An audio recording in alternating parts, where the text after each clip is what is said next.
This is the Menopause Movement Podcast. I'm your host, Dr. Michelle Gordon. Hey, what's up, Menopod? Hey, remember that 7-mile race in Cape Cod I was talking about? I spent a lot of time training for it, but I couldn't do it.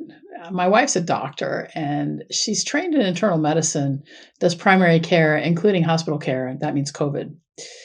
And COVID's in its fourth wave right now, and the new variants are an unknown. So I asked her, what would you tell me if I were your patient?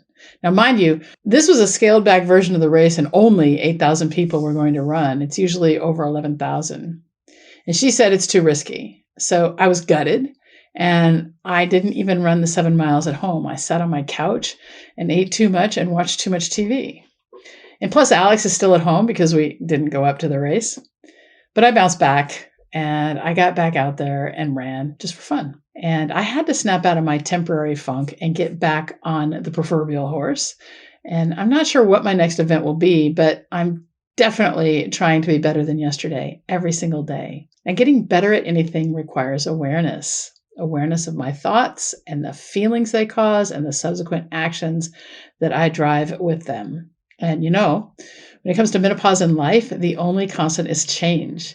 And what I'm here to tell you is that change is possible, but it won't happen overnight. The first step to making a change is making the decision to change. And then we have to back that up with action. And that's the big challenge. How do we take any action? And even more importantly, what actions should we take? So the menopause movement is here to help you with all of that. Menopause can be a time of misery, or it can be a time of unapologetic action toward creating a life we love. I woke up in the middle of my menopause journey, hating myself, my body, and the life I had created. I didn't know what to do, so I went on a quest to find out how to make change happen. And the result was the menopause movement and this podcast. The menopause movement has one purpose: to help end the suffering caused by menopause through transformational education and coaching.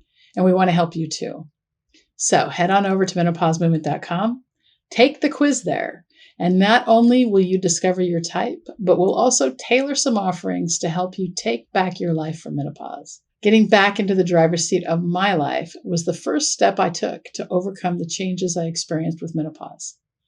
But I did it alone, and it was lonely. The menopause movement has created a community of women who are unapologetically deciding to become their best selves, one small action at a time. And you can too. Join our community and start to create a life you love. Today, we are talking all things vagina and pelvic floor with physical therapist Isa Herrera. Isa is a licensed physical therapist as well as an expert in integrated pelvic floor therapies. She developed her expertise in diagnosing and treating pelvic pain, leaking, and prolapse by helping over 14,000 women since 2005 at her New York City healing center, Renew PT. Isa pioneered the use of integrated modalities like Maya massage, cold laser therapy, sound healing, and Andean energy techniques with evidence-based physical therapy in ways that had never been done before. She's also the author of 5 books on the topics of pelvic floor dysfunction and pain, including the newly released international bestseller, Female Pelvic Alchemy. Isa's new online school brings all of her expertise to a global audience, incorporating exercises, self-care techniques, and integrative tools to maximize female healing and professional training. After suffering from pelvic floor dysfunction herself, after her daughter was born, Isa has made it her life's mission to help 1 million women overcome pelvic floor dysfunction. During the podcast, we discussed the trauma of childbirth and Isa's path to pelvic pain relief, how the medical profession doesn't really understand the female pelvic floor, France versus the USA in postpartum pelvic floor rehabilitation, shame and speaking up, especially about female issues. Is there a magic pill to fix the pelvic floor? What happens with prolapse and leakage? The body as a map to health. What to do to improve your libido and vaginal dryness. The pelvic floor and constipation. And stay to the end to find out how sexual trauma can be stored in the pelvic floor. At the end of the episode, visit menopausemovement.com/podcast, where you can find the show notes plus the links to the books and resources mentioned in the episode. And if you enjoyed this episode, be sure to leave a written review, like and subscribe on YouTube, and subscribe to the podcast wherever you get your podcasts, so you're always the first to know when each episode is released. Now, who should we have on the podcast? I really want to hear from you. And what can we do to make it better? Let me know by sending me a DM, Instagram at Dr. Michelle Gordon, or on Facebook, also at Dr. Michelle Gordon. And when you send me a DM, you actually get me. I answer all my own DMs. You can send me an email, drgordon@menopausemovement.com, DRGORDON. And thanks again for being a part of the Menopause Movement. Now let's get to Isa.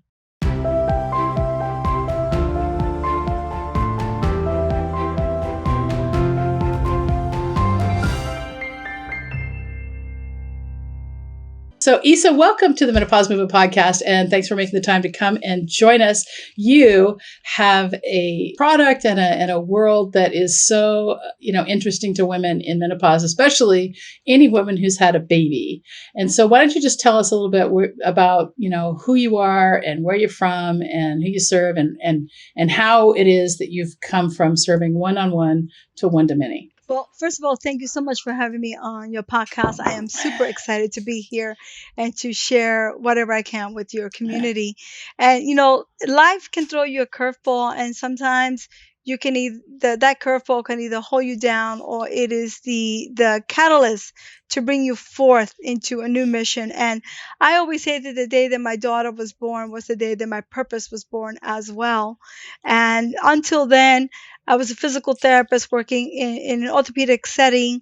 I never thought once about my pelvic floor. I didn't even know what the pelvic floor was. I didn't even care about it until I had my baby, and I had a tremendous amount of trauma, and I had to find a way to heal myself. And I kept going the regular, what I call the Dr. Rose show, going from one physician to another physician to another physician, trying to find answers. And really, no one had answers for me. And a lot of doctors, unfortunately, are not really super educated in this particular body part. So they kept telling me to go do more Kegels, and I'm a good patient, and I went and I did more Kegels, and I ended up with more pain. And I ended up with more leaking. I ended up with more dysfunction. And so I knew that I had to apply the knowledge that I already knew about the body to this particular sacred anatomy, which, by the way, I never knew anything about it because my mother didn't even discuss this topic with me. So it was really interesting. It was a whole education. It was like getting a PhD on vagina, right? And it was amazing because until then, many of us, especially the way I grew up, so much shame, so much silence around things that can go wrong with our lady parts. And when I realized that I wasn't alone, that there are millions and millions of women just like me out there suffering in silence, I knew that I had to make a change. I knew that I needed to change from being a personal trainer, orthopedic PT, and I became a pelvic floor specialist. Now, this is way back when no one knew what a pelvic floor specialist was, and many people would ask me, is this even legal? Wow. And I was like, wow, there's a lot of ignorance out there. And I said, of course, it's part of the branch of therapy that we can do. And so I opened up a practice on Madison Avenue, and the universe had my back, and everything went as it should. Very successful, very lucrative, helped thousands and thousands and thousands of women. And I knew that this was my life's mission, and I've dedicated my whole life to doing that. And I was doing one-on-one. I had a bunch of physical therapists working for me. And then in 2016, I came down with Lyme disease, and I almost died. And I was on my deathbed. And, there's nothing like experiencing yourself very close to the brink of death to have complete clarity about what it is that you need to do. And I said, I know. I need to bring this message more global. I want to bring it to the millions of women, right? So my mission is to help 1 million women heal from pelvic floor dysfunction. So I closed my practice, even though everybody told me I was nuts to do that. What are you doing? Why would you step away from this? But I knew that I wasn't physically strong to do that particular kind of therapy anymore. Very high stress, a lot of management. It was a lot to be on Madison Avenue. And I said, everybody was doing this online thing. So I was divinely guided into going from one to one to one to many. But it happened because of my experience with this Lyme disease. And of course, now I'm better and everything heals. But wow, what a trip that was, right? Postpartum to having a successful therapy center to almost dying to going online. And so here you have me. This is what brings me to the present. And you think about like global events, even over the last 5 years, and the fact that you were already online just made it easier for you when everything shut down because of COVID. And it's so true. And I'm glad that you bring that up, because when I went online, everybody was saying, well, how can you teach this online? Women cannot learn this therapy online. They have to be in person. They were telling me, Isa, this is not even right. What are you doing? They called me all kinds of names, all kinds of things, really backlash from the medical community. And now they see me as a visionary. And it's like, yeah, it's like, the same people that told me I was a crook, now I'm a visionary, It's your overnight success story after, working your ass off for all that time. So true. But you said a couple things, and I think we need to circle back to, one of them was that, this suffering in silence and the fact that doctors don't understand female anatomy. And I think that gives us an opportunity to talk for a minute about menopause and how doctors don't get any education in menopause at all, just like doctors don't get any education in nutrition. At least in America. I don't know about other countries. I am a board certified surgeon in New York and Texas, and so I went to medical school in California. So I can say that I didn't get any training in that. I did get some training in the anatomy of the pelvic floor, and of course the vaginal anatomy, but it was not stressed as much as the male anatomy, which is very interesting. And there was no discussion about the trauma of childbirth. And after having a baby myself in 1993, and I had a big episiotomy, and I don't leak. I mean, I'm actually pretty lucky. Everything came back together pretty well for me. I don't have pain. But in talking to my friends in France, right, that there's just such a different culture about the female anatomy and what to do after a baby. And in France, they have a device that they give women, and they teach women how to use it afterwards to get their musculature back. And so maybe you could just talk for a minute about the difference between, you're aware of that, obviously, right? Between obviously, what they do in France. Yeah. So the difference between, what it's like to even have a baby and do, sexual rejuvenation in France versus America. I'm glad that you bring that up, because when I had my practice in Madison Avenue, the French women be knocking on my door 1 week out. I need my perineal re-education. Yeah. And I was like, wow, you need to wait 6 weeks, because, in this country, we wait 6 weeks until the woman is completely healed before you can get the therapy.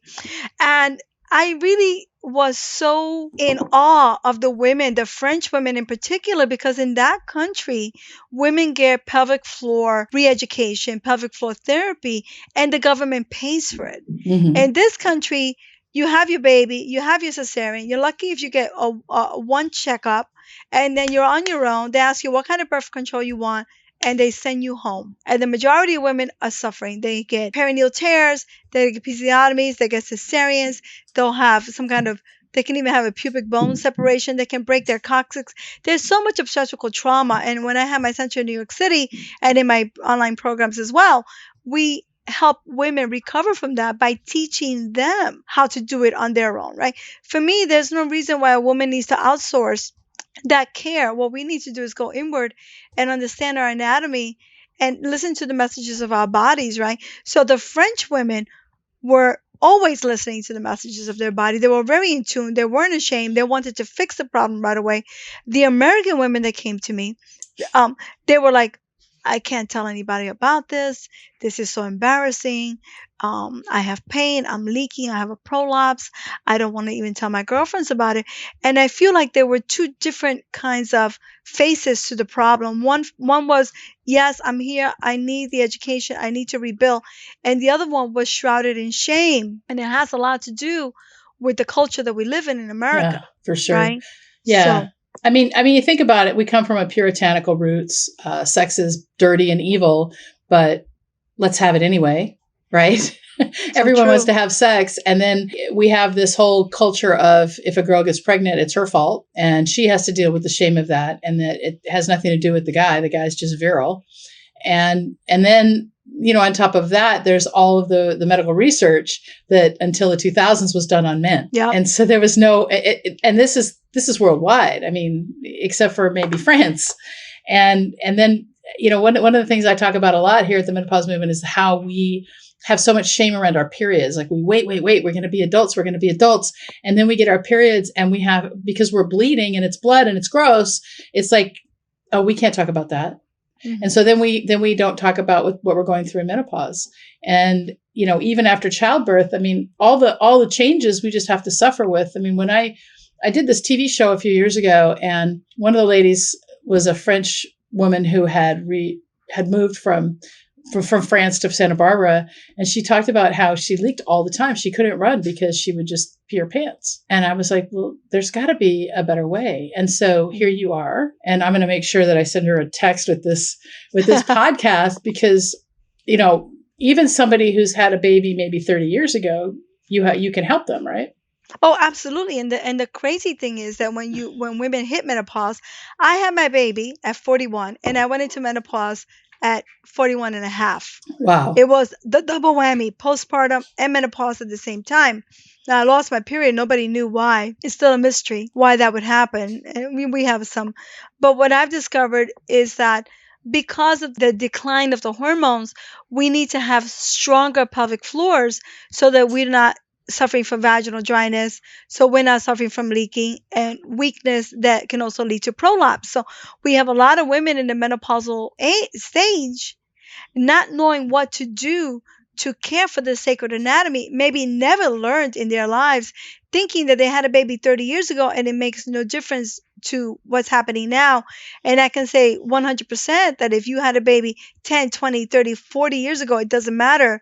There's still repercussions. The body holds the memory. Yeah. And unless we go in there and we stir it up and we change the memory by doing some intravaginal massaging, some Kegels, reverse Kegels, whatever the case may be, we always have that.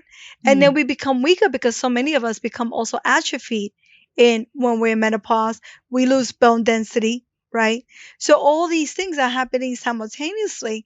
And I believe that all these things can be helped if you have a very strong pelvic floor. So it trickles out to the spine, it trickles out to the hips. And if you're doing the right workout, then you're also increasing bone density, but you're also being rejuvenated from the inside out. So a lot of women right now fall prey into all these technologies, you name it, the modalities. I mean, there's 1,000 ways to rejuvenate your vagina. The jade egg. Yeah. Well, I like the jade egg. The jade egg is all fine. I use it for more educational purposes. But what I find is that we want that magical pill. We want that surgery. We want the vaginal rejuvenation. We want the whatever the case may be. But we forget that the answers are already within us and we have to do the work. And there's no such thing as getting these rejuvenation procedures and then not working on your body. It is not the be all to end all, right? But we've been brainwashed by the media, by big pharma, by, even our doctors to believe that healing is outside of ourselves. Come, someone, please save me, please. I mean, it's the whole Cinderella complexes, but it's not just that. There's more to it than that, because where's the profit in somebody who can heal themselves? Right. And I like to say that America is the land of the corporation and the home of the prophet.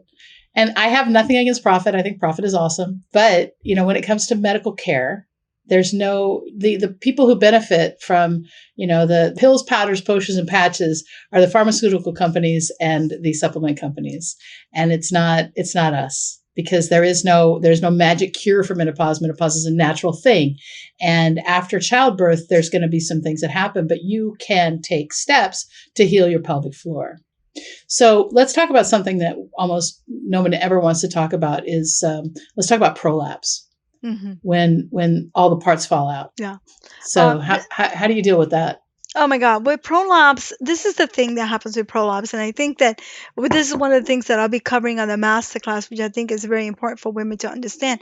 Women who have prolapse and who leak as well, they think that they're loose, that they're big, right? That they're weak.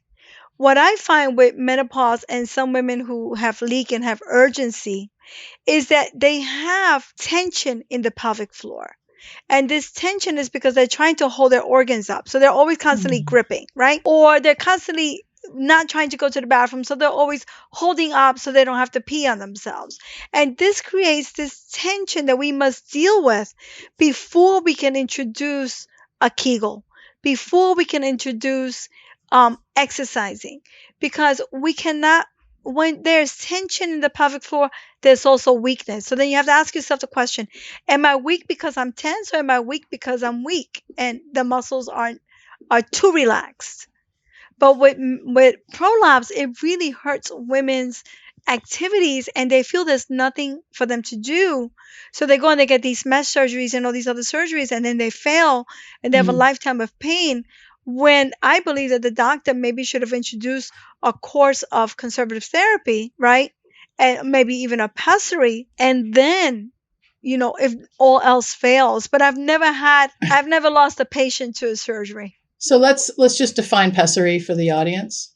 So pessary is like 12 different kinds, and depending on the type that you need to be fitted correctly, and you put it inside, and it's sort of like it holds your organs up in place, right? When they're dropping down. So sometimes women who came to see me in the center, I treated a lot of young women marathon runners, because I was treating a lot of marathon runners and a lot of the ballet people. They have a lot of, believe it or not, prolapse issues.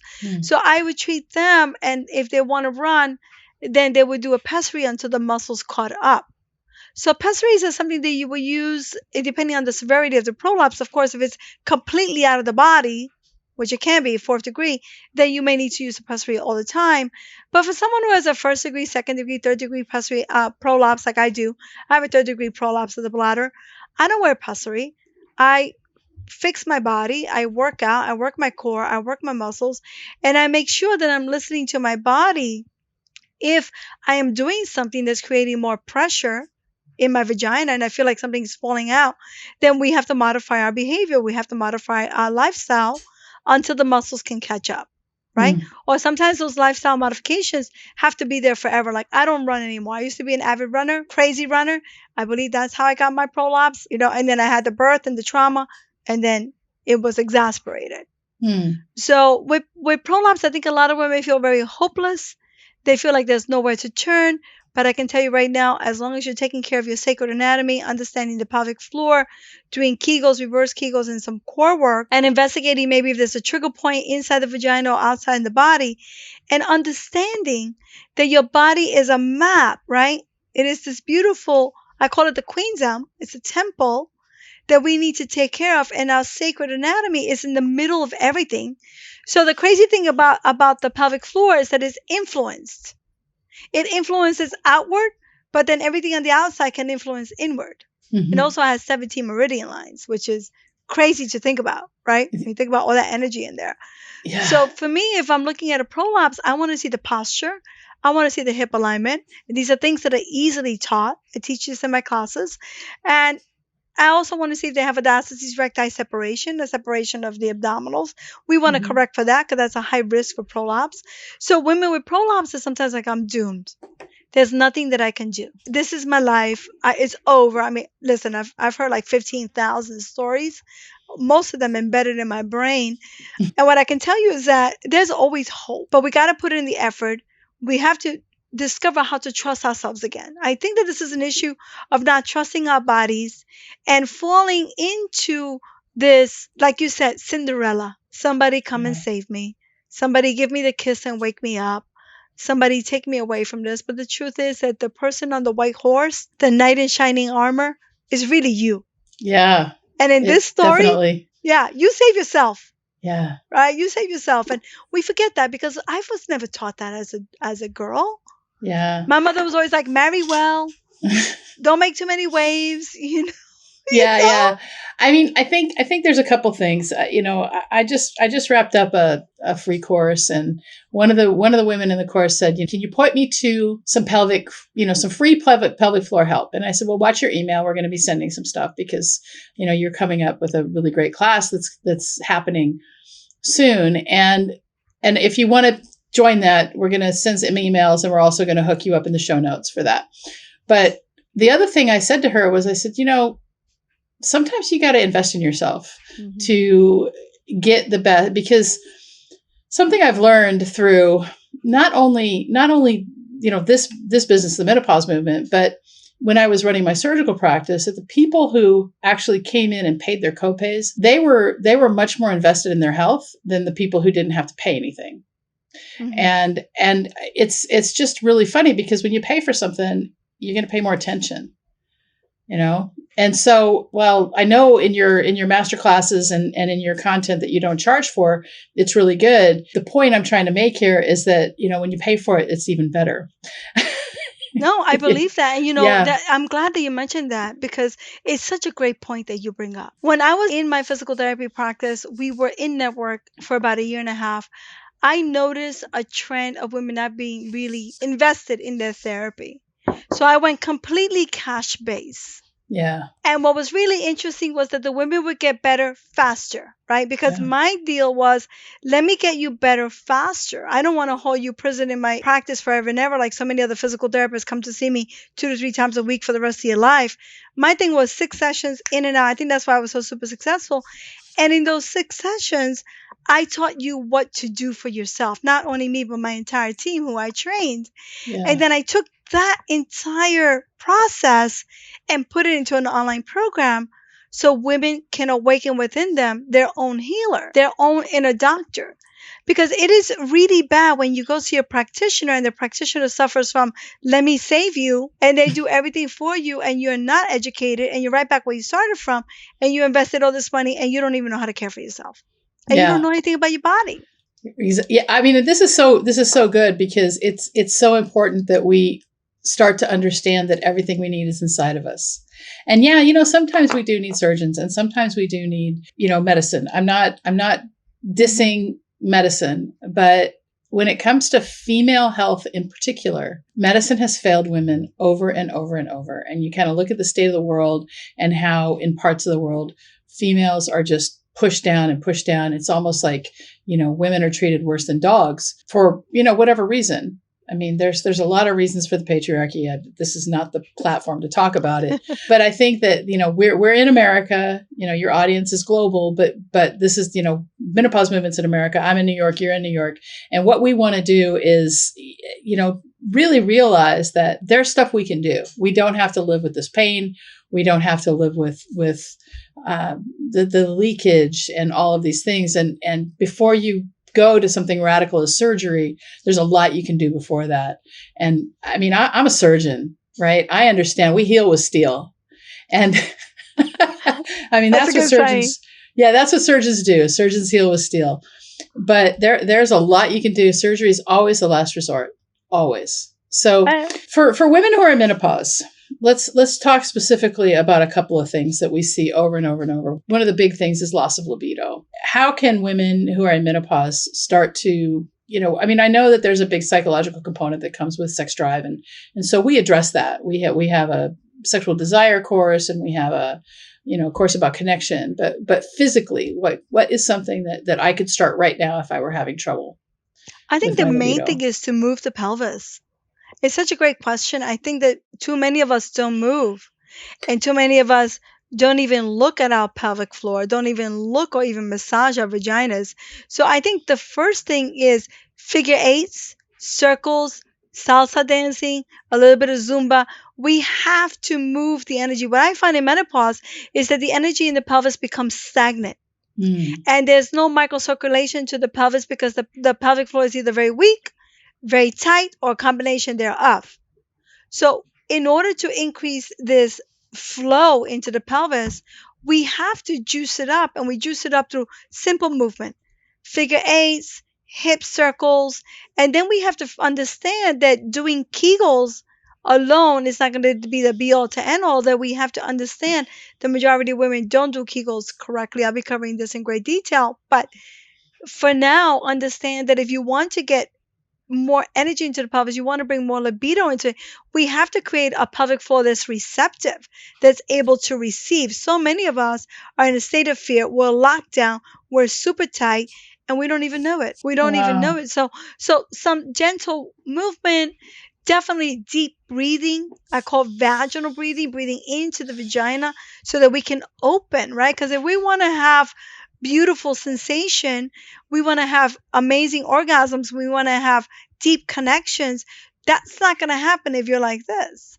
You have to be able to open and let go.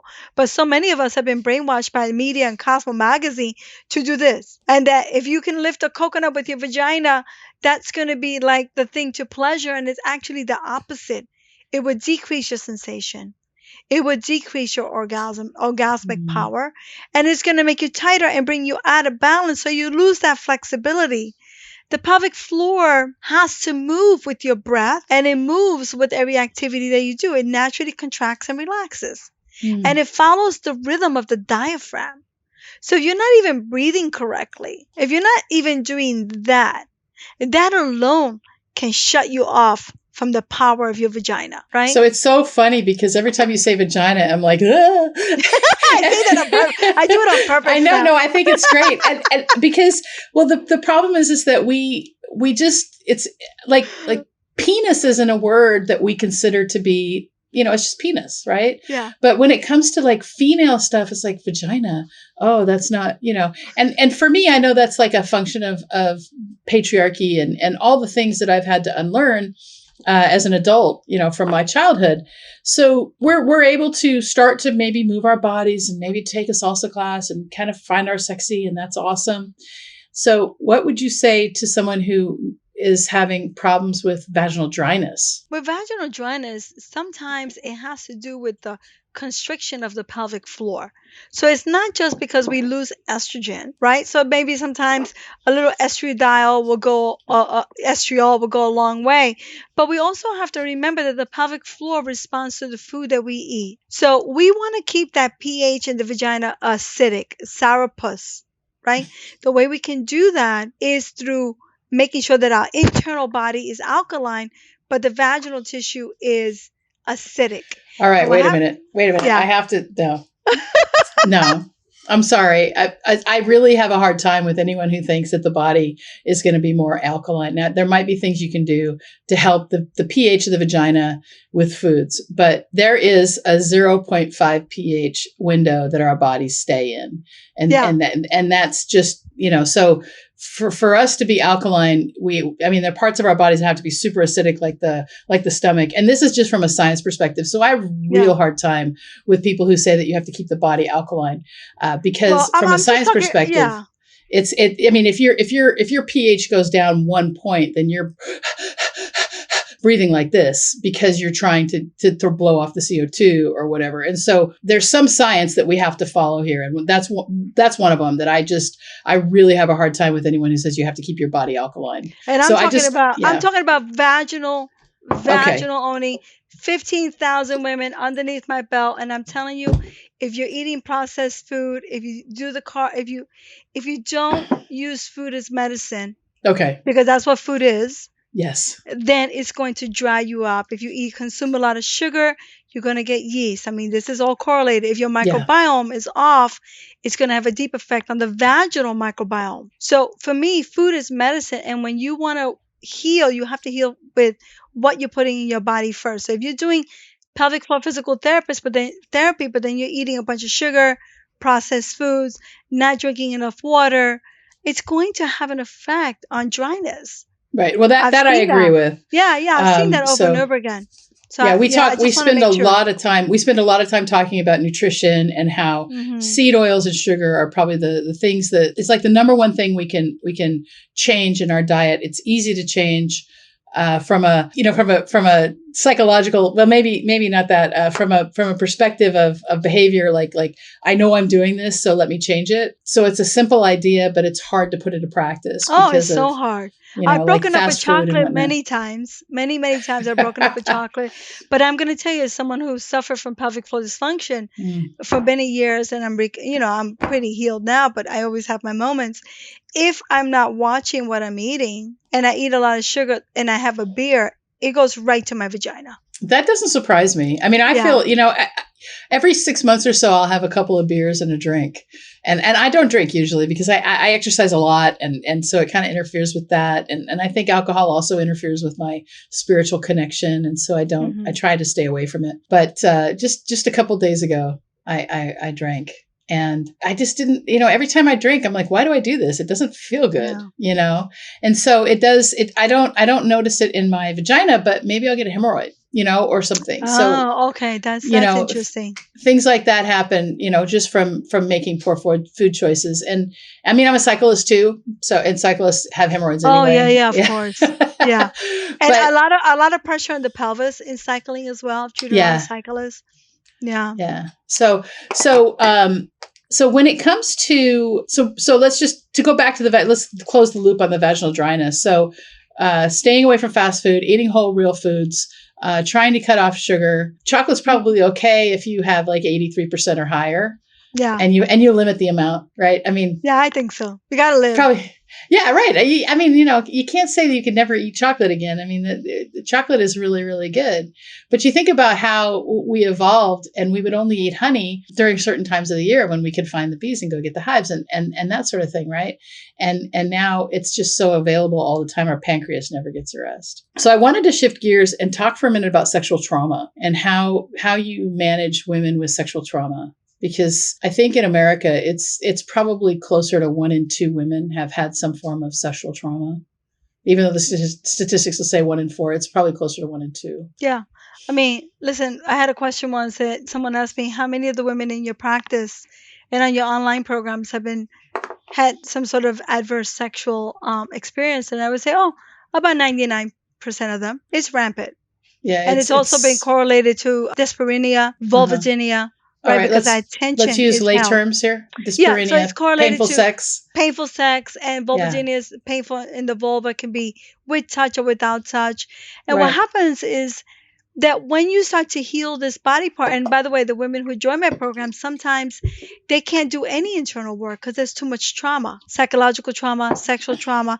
Yeah. So I did a whole module on how to work on the pelvic floor externally. Mm. And I did that. And the women who came to see me, if they're not ready to do internal or know how to test themselves internally, I had to do a whole workaround, because what I discovered over 15 years is that many women are not ready. They're not ready to even look at themselves down there. So I would have to start like on the belly, working on the belly, or figuring out how to align the pelvis, or start with the food, or track the bladder, until they had the courage to go inward and to do the more detailed pelvic work. So the great thing about the pelvic floor, because it is influenced from everything that's happening on the outside as well, is that you can have a profound effect on the pelvic floor by simply doing foam rolling or doing trigger point work externally, or even rolling the labia if you can do that. So for women who have sexual trauma, sometimes I do encourage them to be at the same time working with someone, a therapist, psychotherapist, analyst. There's so many different types of healers out there, Yeah. at the same time as they're doing their body work. Because the body holds the count, the body holds the memory. And I've had women have retrieval of memories, lost memories, as I was doing the internal work. And Yeah. all I would do is I would take the finger out and I would just hold a space. And the same thing, if you have something coming up, well, we're going to have to deal with that. It cannot be in the body anymore. So then how do you deal with that? You just basically go back to the breathing, go back to mindfulness, go back to meditation, which I teach in the programs, and go back to understanding that it's better for this thing to come up now than to be stuck in your body and subconsciously influencing your relationships, your love relationships, your relationships with your kids. So I always encourage everyone, if they can, to see a sex therapist as well, if it's affecting that, but a sex therapist, a trained sex therapist, not a psychoanalyst, Yeah. as well. So it really depends on what you need. But honestly, most of the women who have undergone these kind of reactions, who are in these experiences, also typically will work with somebody as well. They Yeah. No, I they think have a that's, team. They have a team. yeah. It's Yeah. not just So me alone. that's really important to know, because when you're able to start to bring up memories that the body's holding on to, I mean, those traumas from childhood that you may not even remember, they affect everything, because that's subconscious programming. Yeah. And it's so important for us as the adult to go back and parent the child, or even the younger adult that was harmed. And we have to deal with that on the psychological level. And it can be very hard. There's a couple books that I think we can recommend here. Bessel van de Kamp, which is The Body Keeps the Score, is a good one. And then my friend Deirdre Fay, she was on the podcast not too long ago, and she wrote a book called Becoming Safely Embodied. She used to work in Bessel's lab. And so she's got a book. So there's a couple books that we can recommend if you're somebody who's dealing with sexual trauma, or even, any trauma. It isn't just sexual trauma, right? I mean, we're talking about the pelvic floor today, but if you have gone through a car accident, your body's going to hold on to that too. Mm-hmm. Yeah. So let's talk about how the pelvic floor influences digestive health. Okay. The pelvic floor is really interesting, right? Because so many women come to see me with chronic constipation, hemorrhoids, fecal incontinence, the whole thing. What I find when the pelvic floor is very tight, because in order to defecate and urinate, the pelvic floor muscle must relax completely. You want to get rid of things, you have to relax completely. Right. You gotta get that parasympathetic, juices flowing. Yeah, and then you also have to release the sphincters. In order to release the sphincters, you have to let go and you have to relax in order to get the rectum to contract and the bladder to contract. So if you can't relax, right, and your pelvic floor muscles are too tight, then you're suffering from constipation, and you may have a super clean diet, and you're wondering, why is this happening? And it's probably because of you either pushing with urination or defecation, which is a no-no, but your muscles can be too tight, giving you this feeling like you can't fully empty. So you always feel like something's inside the bladder, or you feel like your rectum, you haven't completely had a bowel movement, and it's because you have to really relax and let go in order for those two things to happen. So it's really interesting how the pelvic floor will influence that as well. So how do you feel about the squatty potty? I like it. Yeah. I've got one in every bathroom in my home. Yeah, I do like it. I recommend that as one of the tools that the women get when they start the program, because it puts them in a good position. And if you don't have a squatty potty, you can take a couple of books, right? Yeah. Wrap them up and put them underneath your feet. It's just as easy to do that too. Especially if I'm in a hotel room, I usually try to find pillows and books in order to make that happen. Yeah, that's for sure. So was there anything else you were hoping to share today that we didn't get to? No, I think this interview was really, really, really very detailed. Thank you so much. Well, thanks. Really enjoyed myself. I think that you covered everything. I don't think there's anything that we didn't cover. Well, I think there's more. There's always more. Oh yeah, There's always more. So what I'd like to do in the show notes, we're going to give you everyone a link to find Isa and get registered for her masterclass and kind of get an understanding of what's happening. I mean, when I started this business, this podcast, nobody was talking about menopause, and menopause is now coming as a topic. And we've just started our third year of the podcast, and I want to say that female sexual health and the pelvic floor is something that we just don't talk about in America, and it's time. It's really time to do that. So, thank you. Well, thank you for having me on your podcast. I really enjoyed it. I hope that everyone got tremendous value from the interview. And I just want to say that you are an incredible interviewer, and you really created the best picture for women going through menopause to understand, the details of it, because this is not, like you said, it's not spoken about. Yeah. No, it's we're breaking the silence around that, and we want to, my mission is to help 1 million women create a life that they love, regardless of menopause, because we're all going to go through it if we live long enough. It's our privilege. All right. Thanks a lot, Isa. Thank you so much. I really had a wonderful time. Did you know that menopause is not a medical condition? Most doctors don't know this either. I like to say that menopause is the privilege of a long life. And to really take hold of our lives in menopause, we have to unlearn what society and the medical establishment has told us about menopause. Thanks so much for being a part of the menopause movement.